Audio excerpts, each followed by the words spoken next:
Ini kita masuk ke bab yang 17, fil qanaah. Bab mengenai qanaah. Qanaah dari kata qanaah. Apa arti qanaah?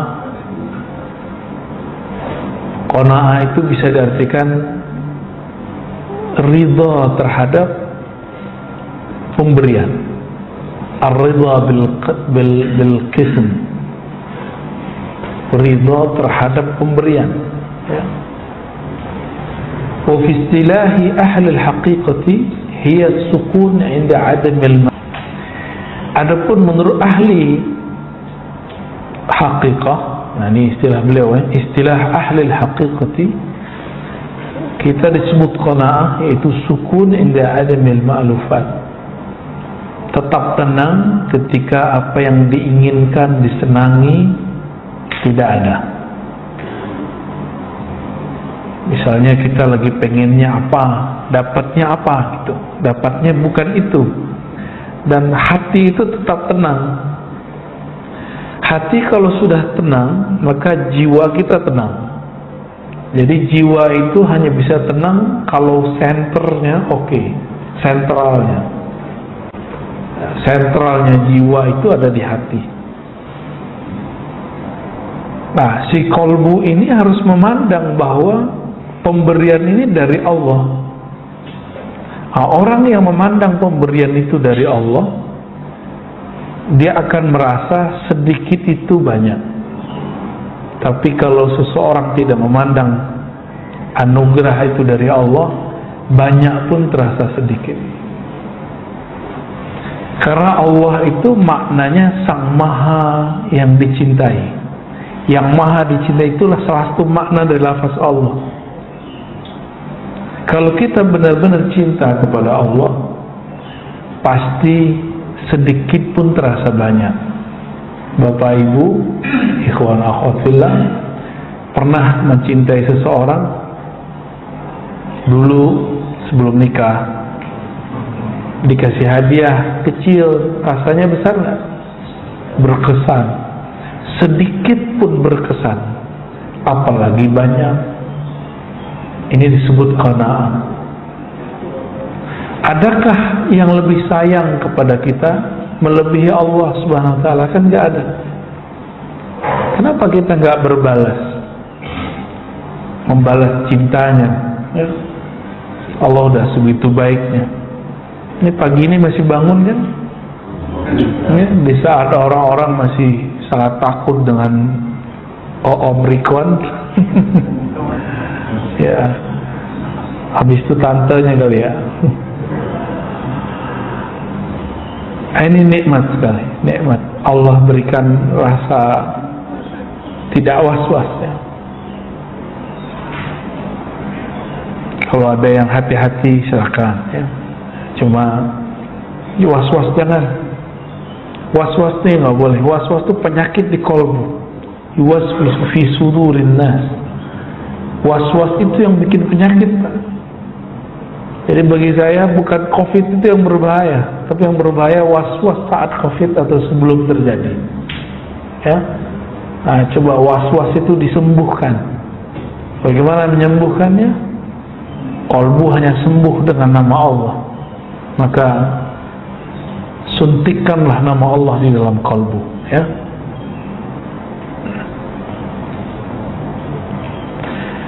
وقال هي الاكتفاء بالقليل الاستغناء بالموجود وترك تطلع إلى المفقود, ya, artinya sama, ya. وقال Ikrimah rahmatullah alaih, berkata Ikrimah ini mantan teroris, jadi murid Ibnu Abbas radhiyallahu taala anhu. Ikrimah namanya. Beliau periwayat tafsir dalam riwayat Ibnu Abbas. Beliau menerjemahkan ayat surat An-Nahl ayat 97. Man amila salihan min dzakarin aw untha wa huwa mu'minun falanuhyiyannahu hayatan thayyibah. Man amila, siapa saja yang beramal baik, amila salihah. Nah, ini kata kunci yang sudah kita sebutkan beberapa waktu lalu. amal saleh bukan semua amal ibadah. Ingat, saleh bahasa Arab artinya munasib, cocok, relevan. Ada amal kelihatannya soleh menurut bahasa Arab, tapi bukan soleh dalam pengertian meeting atau tugas. Tapi hati pengen, bukan hati, diri pengen sholat duha. Mana yang didahulukan? Kerja atau duha? Yang mana? Duha bagus gak? Bagus. Kerja? Maka bagus. Terus dua-duanya bisa kerja sembari duha sembari kerja. Jadi lagi ruku sujud ingatnya kerjaan. Nah, gimana caranya? Pertanyaannya dibalik ke asalnya. Kerja pakai kontrak nggak? Wajib nggak? Sholat duha sunnah. Nah, maka selesai dulu yang wajib baru kejar yang sunatnya. Jangan dibalik. Ya, ini kan soleh. Soleh itu bahasa Arab artinya sesuatu yang sesuai, yang relevan, yang sesuai dan relevan. Jadi ada amal yang kelihatannya baik tapi nggak soleh, itu banyak, ya. Dan bahkan di luar sana banyak orang yang meyakini amal dia baik, kalau dia lakukan di depan kita itu jadi nggak enak. Dan saya berkali-kali mengatakan ke teman-teman para pengkaji kitab-kitab bahasa Arab, baik gundul atau gimana, ini masa 1443 Hijriah, masa dimana tidak pernah ada masa sebelum ini yang mengalami kemajuan intelektual, spiritual, dan juga teknologi.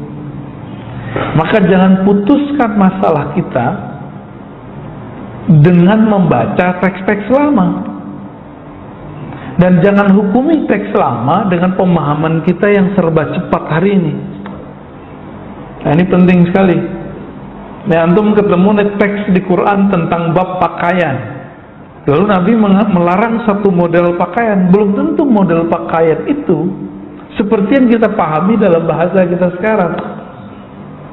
Itu Nabi dulu punya gorden bergambar, lalu kemudian beliau merasa kayaknya mewah, suruh copot karena zaman itu belum pantas, belum saleh, belum ada orang di Madinah yang pakai gorden berwarna, bergambar. Sekarang rumah orang biasa aja, kos-kosan aja gordennya udah ada motifnya. Di zaman ini nggak bisa disamain. Nah, banyak kawan-kawan yang salah kaprah membaca teks. Dia memahami teks dulu, sekarang ala dulu, gitu, bolak-balik. Nggak bisa begitu. Nggak usah jauh-jauh lah masa Rasulullah. Ketika dulu Buya Hamka nulis, itu belum kebayang loh sama beliau ada sekarang smartphone kayak antum punya, YouTube. Nah, belum kebayang. Ayahanda beliau Haji Rasul, kawan dari ayahandanya, pendiri Muhammadiyah, pendiri NU, itu belum membayangkan Pak seperti yang sekarang terjadi. Haji Rasul itu dulu, ya, ayahnya Buya Hamka, Syekh Abdul Karim, termasuk berpolemik masalah ketika dari kalangan beliau ada yang pakai dasi, amal jas. Itu pakaiannya orang Londo. Tahu Londo, Pak? Yang anak kecil udah nggak ngerti Londo, ya. Belanda gitu. Saya masih ingat kalau kita nonton film Kolosar dulu, Belanda bangsat gitu. Itu kan bahasa-bahasa kasar itu. Udah masuk ke alam bawah sadar tuh. Padahal ya nggak gitu-gitu amat, ya. Akhirnya berubah masa, berubah juga kejadiannya. Di zaman itu ada namanya ordonansi, itu apa istilahnya? Pencatatan nikah. Difatwakan haram oleh para ulama. Tapi ternyata sekarang kita malah nyatetin nikah kita, ya kan? Jadi urusan mencatat ini dulu diharamkan, sekarang bersikeras itu orang-orang yang dulu sakral-sakral itu sekarang mengatakan boleh, bahkan wajib. Alasannya ini dan itu, ya. Banyak hal. Contoh lain, Nabi pakai sarung, Pak. Bapak pakai apa? Sarung. Bener sarung nih. Ini mohon maaf, saya ngeliat ada orang ngamalin sunnah katanya, tapi yang dia pakai celana dalamnya orang Arab. Ngerti nggak celana dalamnya orang Arab? Ada yang hari ini begitu? Semoga nggak ada, ya. Orang Arab pakai celana putih itu, dia pasti jingkrang celananya, karena itu celana dalam, agak panjang. Itu bukan celana sholat. Ketika ada ustadz di Indonesia, dia memfatwakan bahwa bercelana di bawah mata kaki itu haram, tapi pas dilihat ternyata dia pakai celana ala celana orang Arab, celana dalamnya. Itu diketawain di sana, di Kuwait diketawain orang.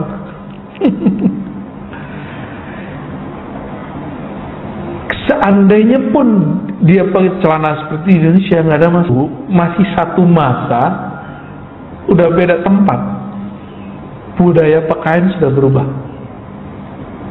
Jadi jangan hukumi orang dengan fatwa kita, ya. Nah, ini yang disebut soleh. Soleh itu boleh kita artikan siapa yang beramal pada tempatnya atau sesuai dengan waktunya, tepat di tempatnya, tepat di waktunya, itu baru disebut soleh. Jadi tidak semua orang yang beramal seperti orang baik itu soleh, ya. Min zakarin au unsa, baik laki-laki ataupun perempuan. Nah, di sini ada kesetaraan gender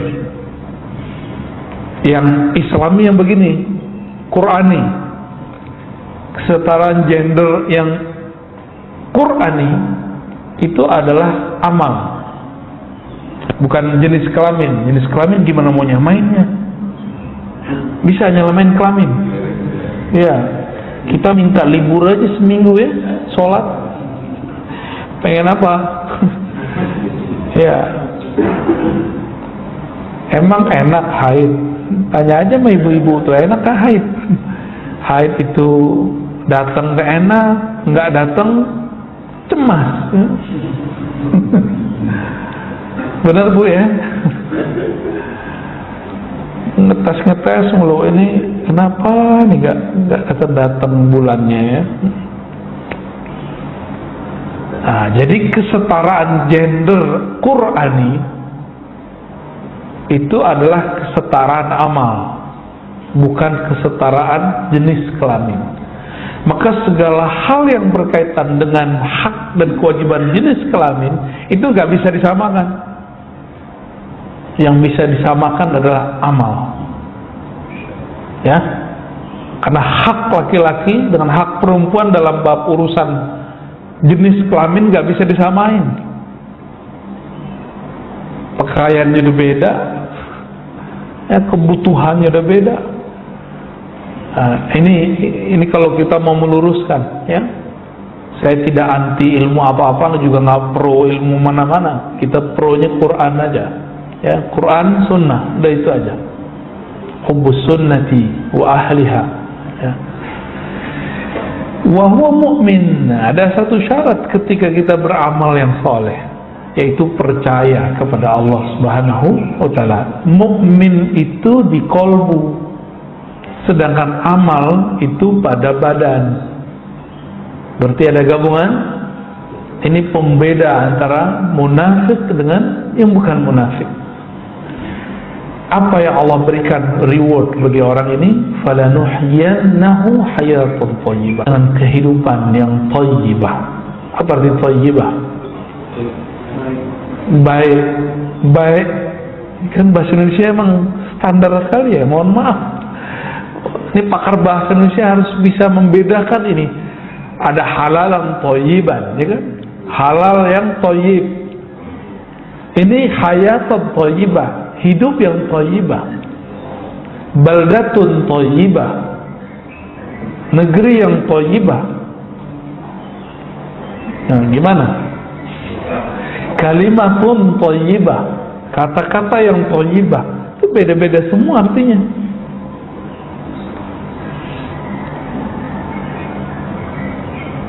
Kehidupan yang penuh dengan keberkahan. Ikrimah mengartikan al-hayatut thayyibah al-qanaah, hidup yang penuh dengan rasa qanaah. Itu yang disebut dengan hayatan thayyibah. Thayyibah karena dia merasa puas dengan apa yang diberikan Allah Subhanahu wa ta'ala. Ya. Jadi apa yang membuat kita nggak bahagia? Karena kita nggak puas dengan apa yang Allah beri. Itu sederhana aja. Dulu sebelum nikah, sebelum punya anak, sebelum punya rumah, penghasilan 700.000 sudah cukup. Sekarang 7 juta kayaknya nggak cukup. Nah ini 17 juta nggak cukup. Coba kalau gaji saya 27 juta, udah nggak cukup juga. Nah, terus gimana dong? Ternyata gaya hidupnya. Gaya hidup itu lawan daripada qanaah, gaya hidup yang berlebihan. Ya, jadi qanaah itu adalah obat daripada lifestyle yang berlebihan. Nah, lihat nih, yang awal saya udah tepar semua Pak. Ya. As-salatu khairun minan naum. Kalau kasihan mereka ya. Udah khidmah. Ya. Wa fi qoulihi ta'ala la yarzuqannahumullahu rizqan hasana. Ya. Dalam surah Al-Hajj ayat 58, sungguh, ini sungguhnya 2 kali. La yarzuqanna, la, sungguh, belakangnya ada nun, itu arti sungguh juga tuh. Sungguh gitu. Itu terjadi secara harfiah, tapi secara bahasa rohani, nun itu ada satu makna, yaitu nur. Ya, la yarzuqannahum rizqan hasana. Sungguh Allah akan melengkapi rizki mereka dengan cahaya. Itu secara ilmu huruf ya, nur. Cahaya apa?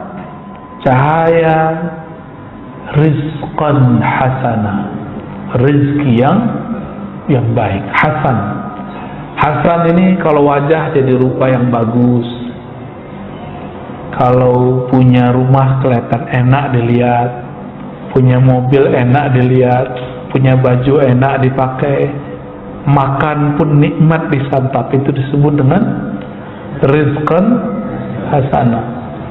Di mana Pak? Udah enak belum makannya? Enak ya?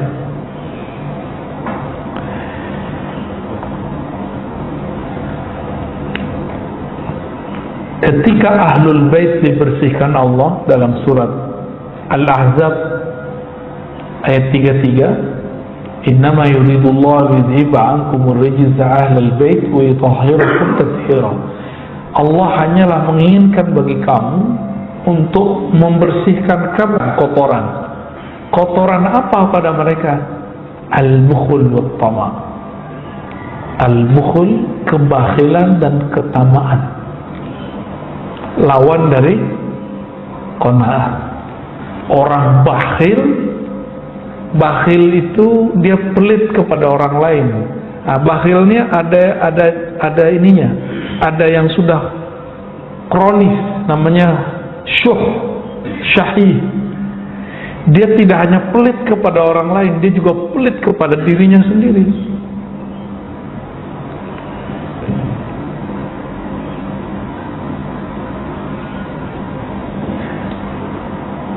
wa yutahhirukum tathira. Ya, ayat 3-3-nya di ujungnya, lalu Allah membersihkan kalian, tathira wa ahlul bait, yaitu dengan sakhawa wal qanaah. Lawan dari bukhul tadi apa? Bukhul wal wat tama. Lawan dari tama itu qanaah. Lawan dari bukhlun kebakhilan itu sakhawa, dermawan, sakhi, orang yang suka berbagi. Berbagi itu tidak hanya bab harta ya, tapi juga ilmu termasuk. Sayyidina Sulaiman itu pernah berdoa, qala rabbi ighfirli wa habli mulkan la yanbaghi li ahadin min ba'di. Ay arada bil mulki kamal al hal fil qanaah.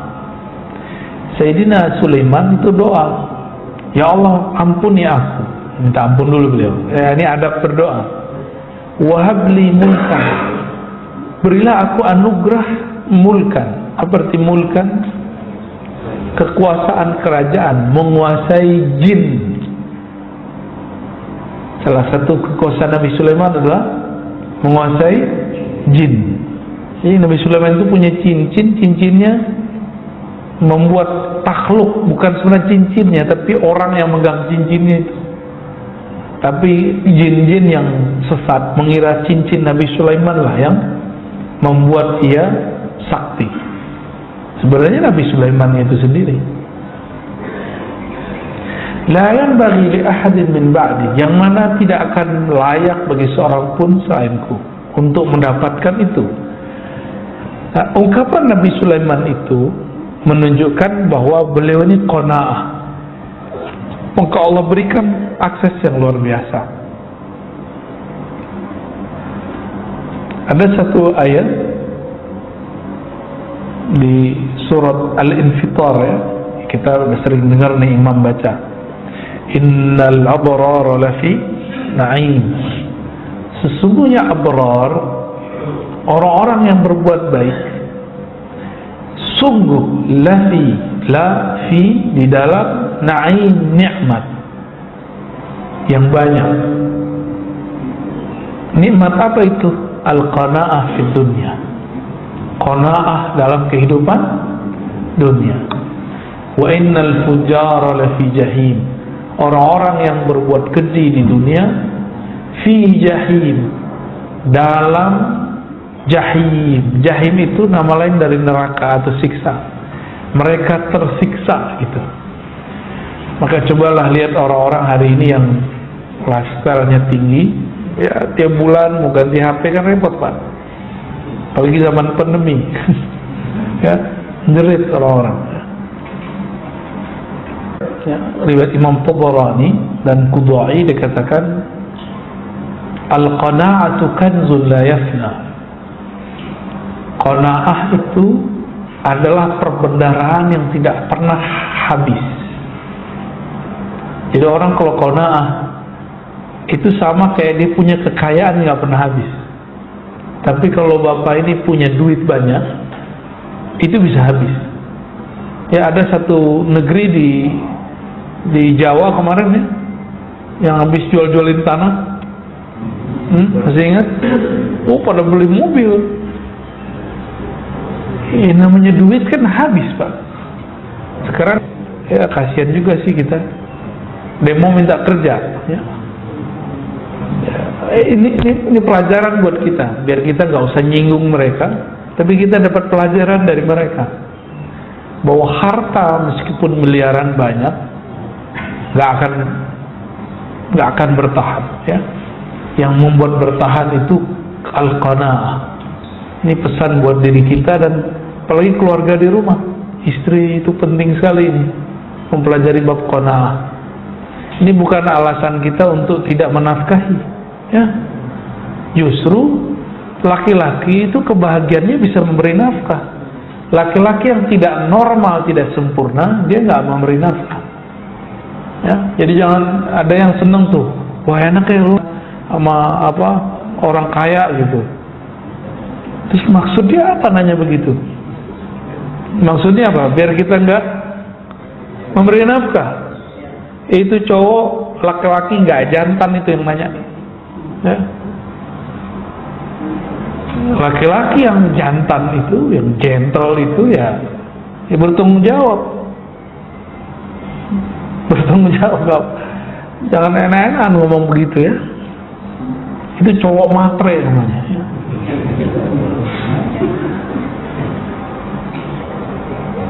Harga diri. Waqala Nabi sallallahu alaihi wasallam,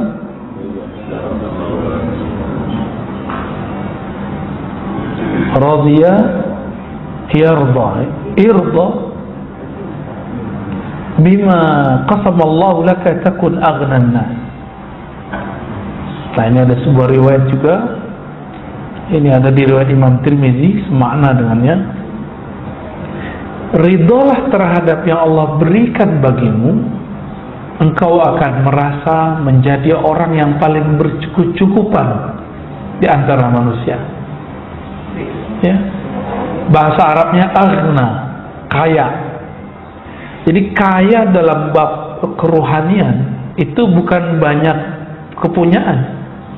Kaya itu merasa cukup dengan pemberian Allah Ta'ala. Namanya dunia, apa aja nggak ada puasnya, benar nggak? Nggak ada puasnya, Pak. Emang begitulah dunia, ya. Wafiz Zabur, nah, dalam kitab Zabur yang ditulis dalam bahasa Arab, jadi Zabur lama ini, ya, Mazmur kalau orang sekarang nyebutnya. Al-Qani' ghaniyun wa in kana jaya. Orang yang qanaah itu kaya meskipun dia sedang lapar, disebut dia kaya, ya. Kalau dibalik gimana? Orang yang tidak qanaah itu miskin meskipun dia kenyang, ya. Dia miskin meskipun dia punya rumah, punya kendaraan yang bagus, dia ngerasa nggak cukup. Kayaknya rumah ada aja yang kurang. Udah punya kendaraan, kayaknya kurang aja, ya. Maka enaknya hidup itu ya qanaah. Nah, qanaah itu merasa cukup, dan pasti Allah cukupkan, ya. Mau kan dicukupkan ketika kita butuh, kita memerlukan apa, dicukupkan, ya. Mau kan? Iya. Pas-pas, bukan pas-pas, sebab dikasih itu cukup namanya. Syuruk, ya. Ditahan aja syuruknya, Pak, ya. Ngaji lebih afdal daripada sholat 2 rakaat, ya. Nggak percaya Bapak meninggal. Orang yang tidak faham, gurunya masih mengajarkan 1, 2, 3 bab ilmu. Dia baru dapat hadis kemarin. Hadisnya nggak tahu dia kalau kualitasnya tidak sampai derajat sahih. Bahwa kalau terbit matahari, maka sholat 2 rakaat sama dengan pahala haji umroh. Itu kan pahala. Lebih tinggi pahala atau ilmu? Ilmu. Lolos nih, ya. Kayaknya ada yang mau sholat kayaknya. Gak apa-apa, saya gak ngelarang juga antum mau sholat. Cuma aneh mau tanya, pilih emas atau batu? Ya. Ada juga beberapa, kita keluar kota masih ada 1, 2. Kalau dulu kita di masjid-masjid besar di Bintaro, masih begitu. Coba kalau semuanya berpikir begitu, kita ngomong sendiri, Pak. Ya. Dia nggak paham bahwa ada 1 bab di dalam hadis. Ibnu Majah meriwayatkan bahwa engkau belajar 1 baban minal ilmi itu afdal min 1000 rakaatin, lebih afdal daripada 1000 rakaat. Kenapa? Kalau ente sholat sendiri belum tentu khusyuk. Itu sifat Allah. Orang yang belajar 1 ilmu, dia sedang bersama Allah Subhanahu wa ta'ala, bersama yang ente sembah lagi sholat itu, ya. Kita 2 jam mengaji ilmu, 1 jam, itu udah berapa lama kita bersama Allah itu. Di alam sana hitungannya banyak, gitu. Dengerin 5 menit aja satu hadis, dahsyat. Lebih afdal daripada 50 jam kita sholat. Nah, jadi ibadah itu jangan pakai nafsu. Ibadah itu pakai ilmu. Imam Ahmad kalau cerita ke putrinya, Tara akan datang guru saya kalau tahajud itu sepenuh malam, sepanjang malam. Kalau baca Quran sebanyak-banyaknya khatam. Kalau zikir nggak berhenti-berhenti. Ngineplah Imam Syafi'i di rumah Imam Ahmad. Diintip terus oleh putrinya. Kok malah tidur-tiduran, tidur miring lagi begini. Tapi karena lampu dimati, jadi Imam Syafi'i itu kalau ingin tafakur belum matikan lampu. Kalau koneksinya sudah oke, boleh hidupkan, nanti nulis. Begitu terus. Besok pagi laporlah putrinya kepada ayahandanya. Wahai ayahanda, katamu gurumu itu ahli sholat malam, sepanjang malam sholat. Aku intip malam tadi dia tidak pernah sholat kecuali cuma sholat witir. Sebutin semua, dilaporin semua. Lalu dipanggillah anak di sini lah. Nanti kalau kita sarapan, kita tanya guru kita, Imam Syafi'i, ngapain dia malam tadi? Nyampelah jam sarapan. Orang Arab tuh jam sarapannya 9 tuh jam 10. Ketika makan sarapan, sebelumnya Imam Ahmad ngomong, guruku itu kalau makan dikit. Tapi ketika sarapan di rumah Imam Ahmad, nambah sampai 2-3 kali. Kira-kira begitu kalau diterjemahin orang Indonesia, ya. Bongong itu anaknya, matanya itu tebah gak jelas. Ini yang benar ini, ya. Ini ulama apa sih ini makan kok banyak? Muhammad bin Idris, ya. Putriku malam tadi selalu memata-matainya. Dan juga waktu sarapan ini dia heran melihat engkau makan. Apa gerangan yang ada padamu? Mohon terangkan kepada putriku. Karena orang awam itu punya teori tentang guru itu ala dia, nggak cocok ditinggalin. Itu murid kurang ajar benar tuh. Ya. Guru kok ala dia, bukan ala guru. Kalau Imam Syafi'i mengatakan malam tadi aku murojaah 1 ayat, 1 surat. Sampailah di 1 ayat, aku berhenti dan mengulangnya 70 kali. Setiap mengulangnya ada 1 masalah baru yang aku temukan jawabannya. Imam Syafi'i 1 ayat diulang 70 kali, dalam semalam dapat 70 masalah baru ilmu. Orang sholat 70 rakaat belum tentu dapat ilmu seperti Imam Syafi'i. Gimana? Anda mau protes? Ketika sarapan ditanya, kok makannya banyak? Katanya zuhud, katanya qanaah. Kata beliau apa? Yang paling aku tahu di Baghdad, rumah Imam Ahmad itu makanannya paling halal dan paling thayyib. Putrinya masak dengan bismillah. Kepala rumah tangganya mencari dengan halal. Maka aku tidak mau menyisakan diriku untuk mengambil berkah dari rumah penuh berkah. Wah, kayaknya di modus makan banyak nih. Jadi Imam Ahmad dulu antum. Jadi kita kalau di rumah orang soleh, banyak-banyak makan, Mbak. Ya. Soleh beneran loh ya, bukan soleha. Kalau dihidangkan, ya. Apalagi kita tahu yang masak nih dengan nama Allah, itu makan yang serius. Karena memakan makanan keberkahan itu sama dengan Bapak puasa sabar. Kita puasa dan sabar, makan itu syukur itu sama. Pilih mana? Kayaknya pilih makan ya. Sama kita berarti.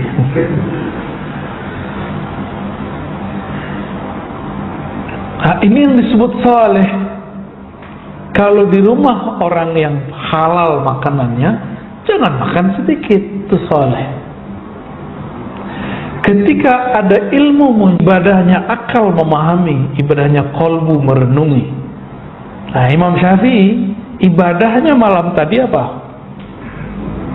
Merenungi, dan itu lebih dahsyat, sama dengan 1000 rakaat. Jadi ketika dia dapat satu makna itu 1000. Kalian aja 70. Berapa itu jadinya? 70. Jadi sama beliau dengan sholat 70.000 rakaat.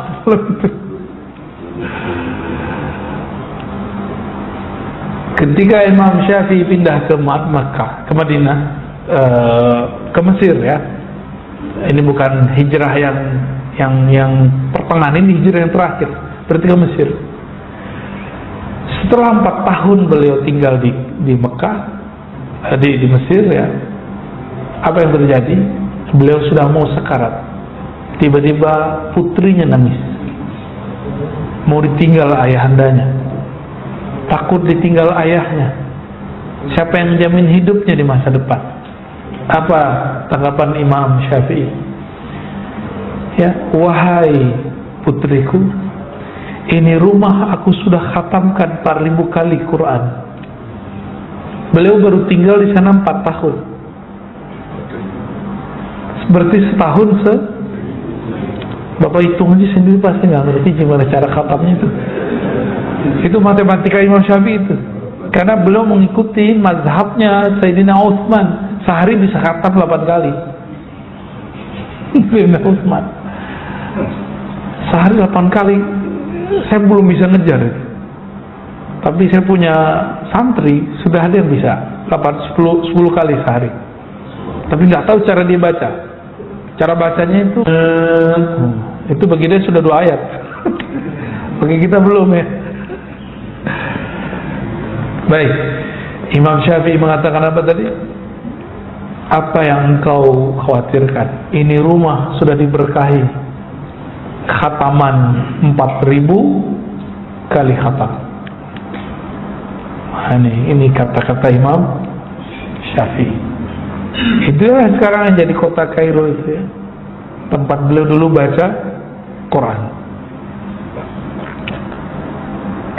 Barangkali ya itulah yang jadi Al-Azhar sekarang itu, tempatnya beliau dulu tinggal.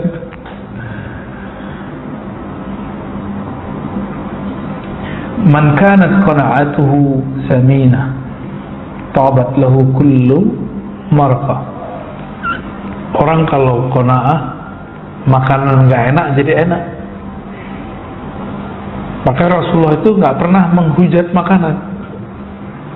Nah, ini harus kita ajarkan ke anak-anak kita ya. Kalau kita nyantri sih dulu biasa Pak ya. Tapi anak-anak sekarang nyantri ngeluh terus. Padahal nyantri sekarang udah jauh lebih enak daripada nyantri zaman dulu ya. Anak saya masukin ke pesantren, nggak bisa makan dia. Oh ya, ada yang lebih lucu nih. Ini dia pertama masuk pesantren muntah. Gaya bener kan? Bingung ya? Al-'izzu fit ta'ah. Jadi Allah memberikan 5 pasangan ya, ada 5 pasang amalan. Al-'izzu fit ta'ah. Izzah, semangat itu ada dalam ta'ah. Semangat kemuliaan. Wazillu fil ma'siyah. Kehinaan itu ada dalam maksiat. Wal haibatu fi qiyamil lail. Orang yang karismatik itu adalah orang-orang yang membangunkan, yang qiyamul lail, baik dengan ilmu atau dengan amal. Maka orang-orang yang qiyamul lail kuat, meskipun wajahnya lelah, matanya pucat, ya, tapi dia punya haibah, punya karismatik, ya. Maka kalau ada di antara bapak ibu ini anaknya pengen dijadiin ulama, ajarkan anak kita qiyamul lail. Baik qiyamul lail dalam berilmu atau qiyamul lail dalam beramal, ya. Biar kalau dia ngajar itu didengar, berarti Allah ridho. Kalau dia berkalam, kalamnya itu berefek di kalbu manusia, itu berarti dia ahlu qiyamul lail. Kenapa dia kemudian dahsyat? Karena dia bisa beramal di saat orang-orang gak lihat dia. Dia bisa bangun di saat orang-orang gak sanggup bangun. Berarti kolbunya kuat. Jika dia berkata-kata, dia tinggal manahin kolbu orang gitu aja. Tapi kalau masih pakai panah, kurang kuat. Dia harus menjadi seperti lampu pijar. Tanpa perlu memanah orang, siapapun yang dekat pasti dapat cahayanya. Syukur-syukur jika kolbunya seperti rembulan, ya. Bahkan jika kolbunya seperti matahari, ya. Wal hikmatu fil batnil khali. Kebijaksanaan itu muncul apabila orang sering mengosongkan perutnya. Artinya puasa. Kalau Imam Syafi'i tadi apa dong? Itu lain lagi. Makanya antum lagi puasa sunat, diundang orang soleh wali Allah makan, batalin puasa sunatnya. Karena makan dengan beliau lebih afdal dari antum berpuasa. Karena yang masuk keberkahan, ya. Kayaknya bakal batal nih puasa Daud, ya. Wal ghina fil qana'ah. Dan kekayaan itu hanya ada pada orang-orang yang qanaah, tidak ada pada orang yang banyak duit, ya. Bapak survei aja orang banyak duit, kan sudah punya teman banyak nih, ya. Nggak akan merasa kaya dia. Man qana'a istaraha min asy-syughul wastatala 'ala al-kull. Orang yang qanaah, dia akad mau bahagia, qanaah. Ya. Man nazarat ainahu ila ma fi aidin nas tala huznu.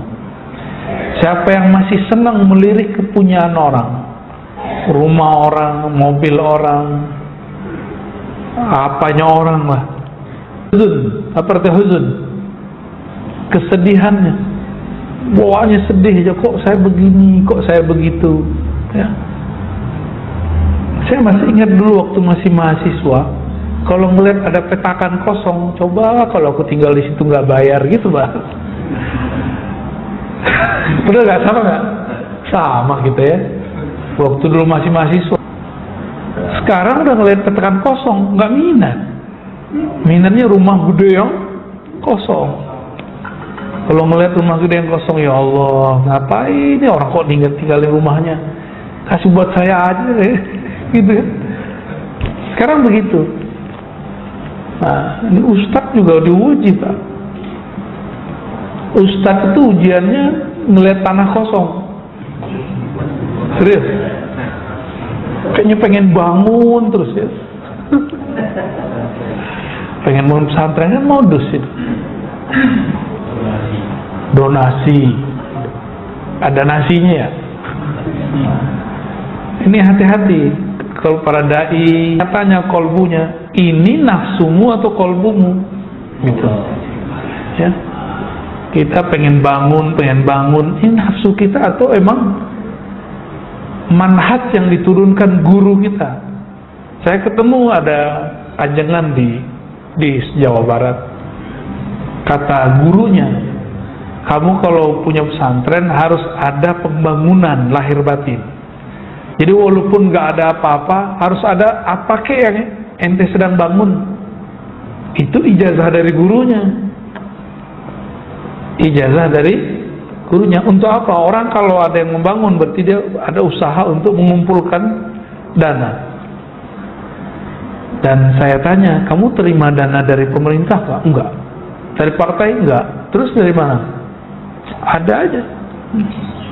Gitu. Jadi dia nggak ngantungin hatinya kepada makhluk. Nah, itu boleh, itu nggak apa-apa.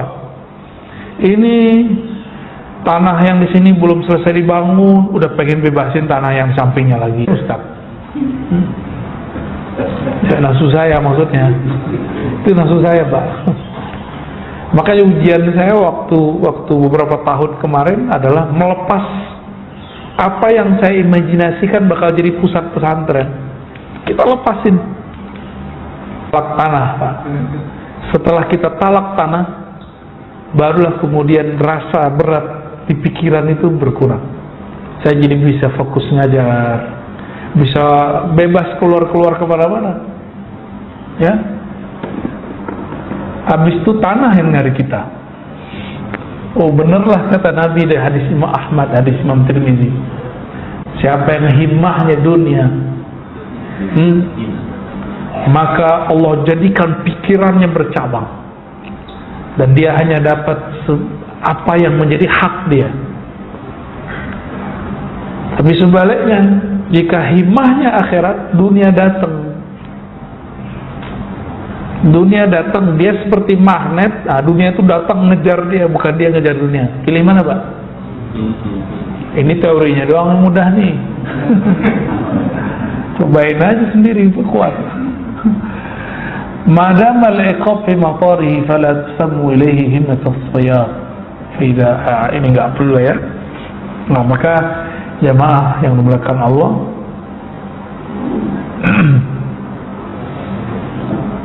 qanaah itu sederhana, terima apa adanya, ridho dengan yang diberikan oleh Sang Maha Kekasih. Mulailah qanaah dalam hidup. Mulai di rumah nggak menghujat makanan istri, ya. Itu latihannya seperti itu. Praktekkan itu ke anak-anak kita. Semoga anak-anak kita ikut qanaah. Amin ya rabbal alamin. Maka keluarga itu akan jadi keluarga yang mubarak, keluarga yang penuh keberkahan dari Allah Subhanahu wa taala, ya. Wallahu a'lam bishawab.